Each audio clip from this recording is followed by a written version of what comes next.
Greetings! This is one of the first times you're going to get to join me on the road. Moving this quickly out here in eastern Oregon at 65 miles an hour, there's not a chance an ant can catch me. So it's just you and me out here. Off to the passenger side of the vehicle is the dry or somewhat dry lake of Summer Lake. And the whole beautiful ridge along the west side of the lake here is one of my favorite drives of all time. So what the heck, I just stuck the camera up to the window with a piece of tape. You can see what passes by. It's probably a good 20 minutes, so we'll see what gets cut out or has to be removed. There will be traffic like there. Or here we go again. I was just up the Chewaucan River out of Paisley. Stayed up there for about a week. Oh, it's beautiful out here. Sunny, of course. Apparently there'd been a fire, so there's a few spots out there that have been burned, but this whole big ridge along the edge of Summer Lake here is so beautiful. Any time of year, really, but especially in springtime. Eastern Oregon in springtime is just so fabulous. I can't get over how fabulous it is.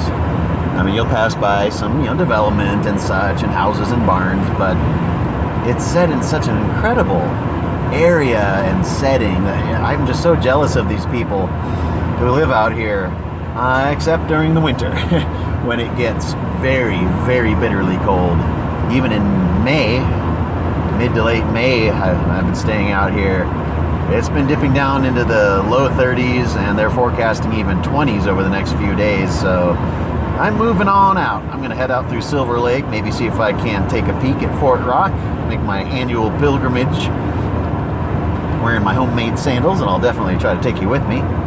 But I spent, up until March, when I finally became homeless here, I spent about 8 years living in North Central Oregon, where it's about as cold. It's not as high though, but the wind will not stop. It's one of the windiest places in Oregon, and of course there are tens of thousands of wind towers out there for that very reason. And I'm not kidding, there are tens of thousands. More than 30,000 is my understanding.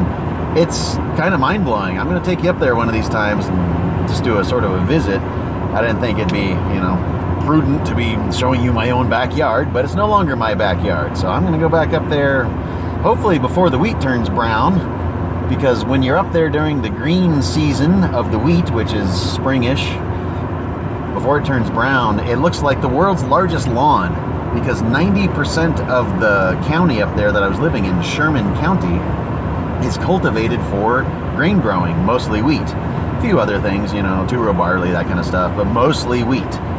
And when it's all green, you'll see, like I said, 90% of, actually, I should say half of it is not cultivated because they do crop rotation. So right now, half of the county is probably big green lawns of nothing but grass. And that's all wheat is just a kind of grass. So it's just these huge lawns. Oh, look at that out there. That's so cool. Huge rim. Oh, that's awesome. I love the way that looks. So you'll see these, when the wind blows across the green fields of grass, it's just amazing looking. It's almost hallucinatory. And even when it's brown, you'll see those amber waves of grain, just like the song says. And it's kind of interesting, you're like, wow, so this is it. That's the amber waves of grain. There it is. If you live in the city or in a developed area, you never see that. Or this kind of stuff. So yeah, there's a lot of dead trees up there. I guess it burned, but there weren't a lot of trees to start with. It's the desert. Most of the trees are going to be pines and junipers for the most part. And even then, the junipers are supposed to be few and far between. They've kind of started to take over a bit.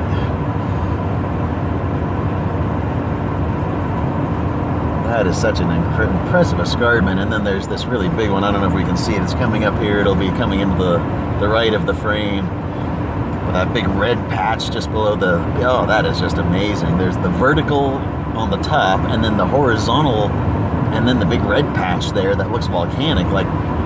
So rock was laid down over a volcano, and then was laid down over, bouncy road over the top of that.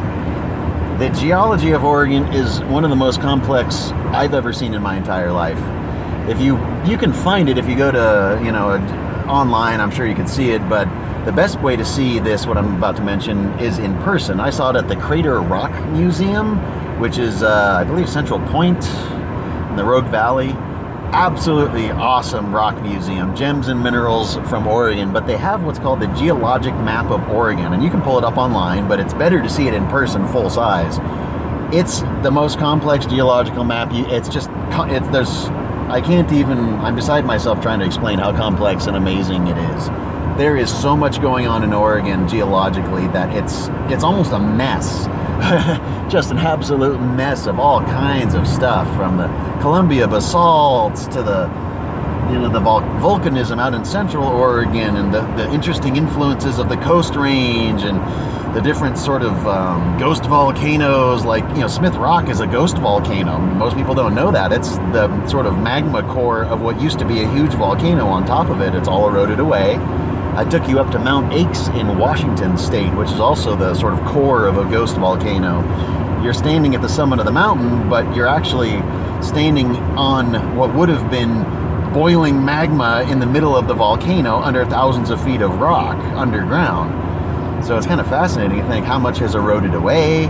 Yeah, the geology of Oregon is complex and has done a lot of changing over the millennia and millions of years. So our tiny little changes that we've made that seem very drastic aren't really, they're just a little flash in the pan. Like these cottonwoods here they planted. It's just a flash in the pan. Up at Fort Rock is where I showed you previously, and I was just talking about previously, the oldest sandals in the world were found there. They're dated back more than 10,000 years. So you think, okay, there were people here, you know, in 8000 BC walking around making homemade shoes out of sagebrush cordage. You know, maybe there were people who witnessed the Missoula floods on the Columbia River. I keep calling them the Columbia floods. I would love to show you what's out to the other side of the window, but it's just kind of the empty expanse of the lake basin. There's not a whole lot to see.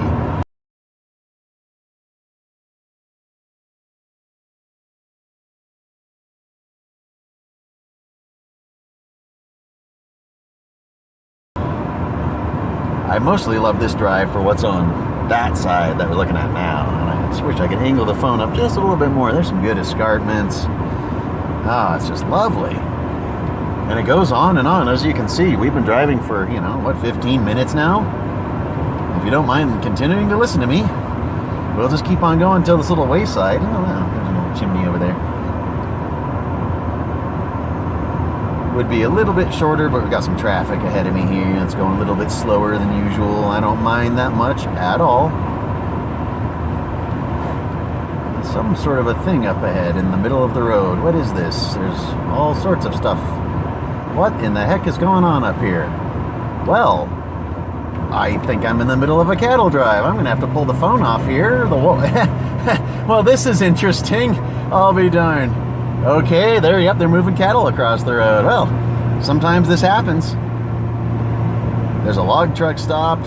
Yeah, this is interesting. Okay, this is what can happen in Eastern Oregon. We're going to show you here as soon as we get stopped. Wow, I'll be darned. Okay, well, unstick this from the thing.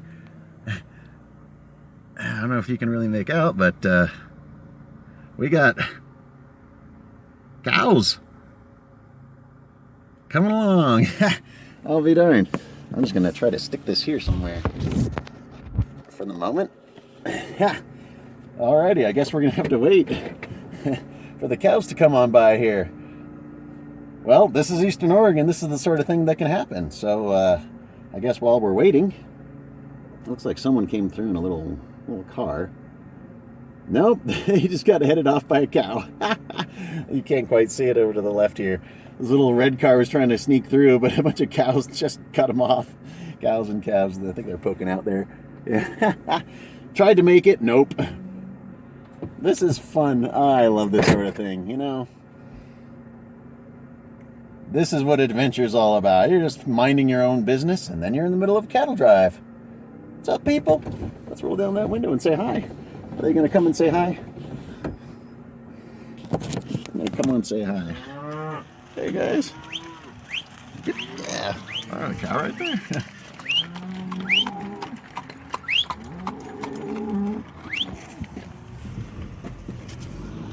Well, looks like we're moving.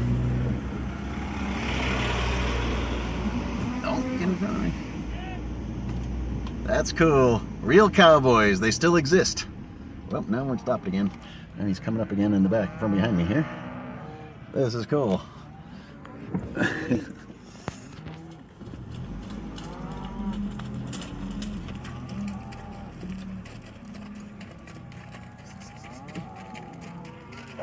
Oh, hey.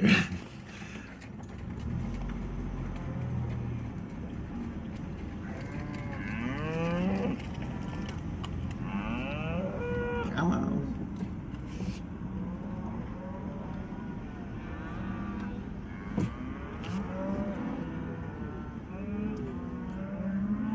Ha. Not much I can do. I don't want to hurt their cows none. I'll be darned.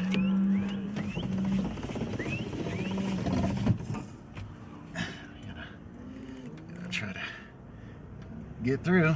Wow, cowboys. Real cowboys. I'll be darned. All right, well, back to driving. We made it. Ha! Well, aren't you glad you joined me for that little thing there? Here we go. Hey, the actual guys on horseback. You just don't see that anymore, and you don't think it exists. But it does. Come out to Eastern Oregon. It's cowboys on horseback, moving cows. And there's a little viewpoint. There's a little viewpoint here at this where you can pull off and look at this marsh, and it's really great for wildlife viewing. Looks like there's a tundra swan out there. Oh, pretty. And here we are. Alrighty, well, that was a fun, interesting way to wrap up the drive. And I'm going to go ahead and pull into the little rest area here when I spot it here.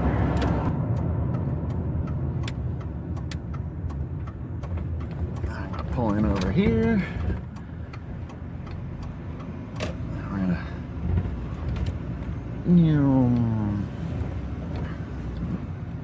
And that's going to be... And there's our little kiosk for information. And then there's the Fremont Memorial for Captain John C. Fremont, who all this stuff is named after. And that's going to be it for the trip. Over above the Summer Lake store, there's that cool escarpment here. I'll try and point out for you. You can almost see it. Look at that thing up there. It's really neat looking. It's really impressive.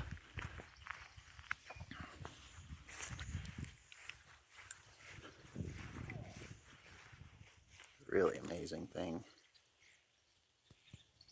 I don't know what it is or what it's made of, but it's really cool. But that's a long video, and we're here at the spot, so time to call it a day for the video doing and get on with the traveling. I have to use the facilities, and yeah, so you see what we just did was basically from about here up to here, this little escarpment here. And so there's cool stuff to see. See, I'm going to end up at Fort Rock here, and I was just out here at Paisley. So maybe the next time we talk, it'll be from Fort Rock. And we'll see you then. So I want to thank you so much for joining me here on this really great drive all the way up the rim there, way out there, and all the way up to here.